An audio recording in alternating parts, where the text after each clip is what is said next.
امام شافعی رحمہ اللہ فرماتے ہیں سورۃ العصر کو صحابہ اکرام جب بھی آپس میں ملاقات کر لیتے تو ایک دوسرے کو سنا لیتے تھے، جبکہ خالد ہم سمجھتے اس میں 4 آیتیں ہیں، لیکن ان 4 آیتوں کے پیچھے بڑا مفہوم ہے، پوری زندگی کے مقصد ہے۔ اللہ نے قسم کہا رہا ہے، زمانے کی قسم یا وقت عصر کی قسم،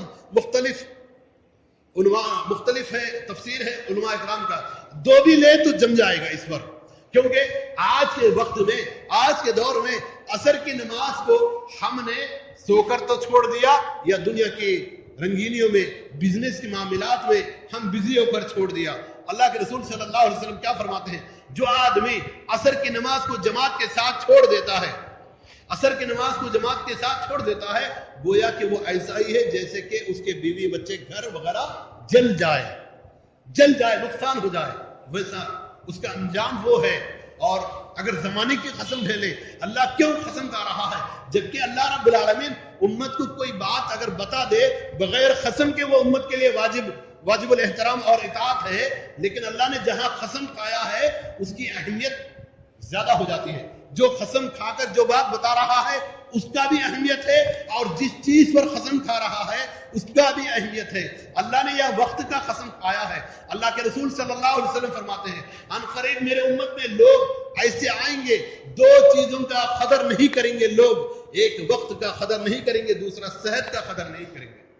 ایک وقت کا، لوگ وقت کا قدر نہیں کر رہے ہیں، اور جو کام جس وقت میں کرنا ہے اس وقت میں نہیں کرتے، اس کے بعد پھر آنے والے انجام پر افسوس اور ندامت کرتے ہیں۔ مثال کے طور پر جوان جوانی میں جو کام کر سکتا ہے وہ کام بڑھاپے میں نہیں کر سکتا، لیکن جوان جوانی میں وہ کام نہ کرنا بڑھاپے آنے کے بعد افسوس اور ندامت کرتا۔ کتنے ایسے لوگوں کو ہے نماز اور دین کی دعوت دیتے تو مذاق اڑاتے، یہ تو بوڑھے لوگوں کا کام ہے، یہ بڑے لوگ کرنے کا کام ہے، لیکن جب وہی لوگ بڑھاپے آ گئے تو مجبور ہو گئے اللہ کے سامنے سجدہ کرنے پر،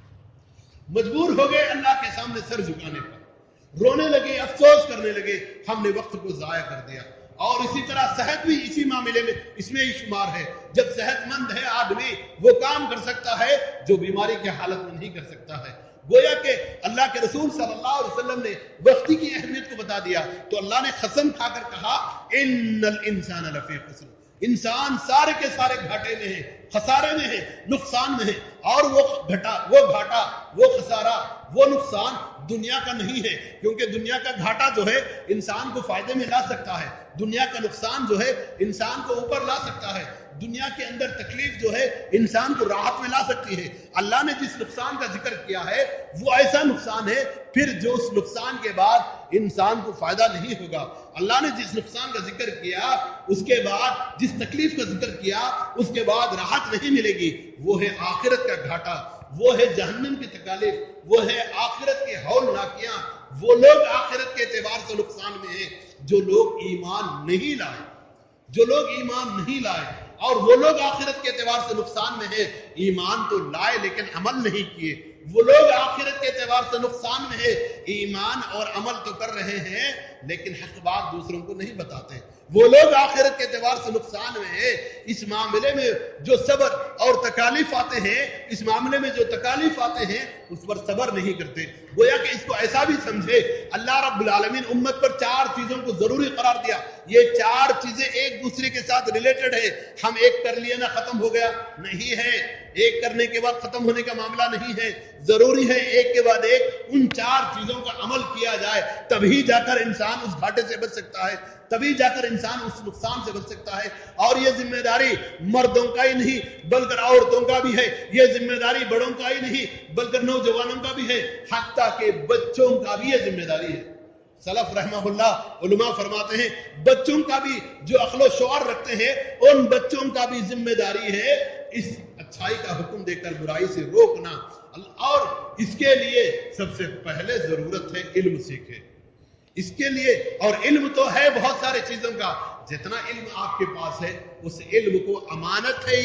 یہ علم امانت ہے، یہ قرآن امانت ہے، یہ دین امانت ہے، یہ پیغام امانت ہے۔ اگر اسے تم دوسروں تک نہیں پہنچائے، اگر تم اس کا حق ادا نہیں کیے، کل قیامت کے دن یہی تمہارے لیے وبال بنے گا۔ جیسے کہ ایک حدیث میں آپ صلی اللہ علیہ وسلم فرماتے ہیں القرآن حجت لک او علیک، قرآن تمہارے لیے حجت بنے گا یا تمہارے خلاف حجت ہوگا. اگر اس پر تم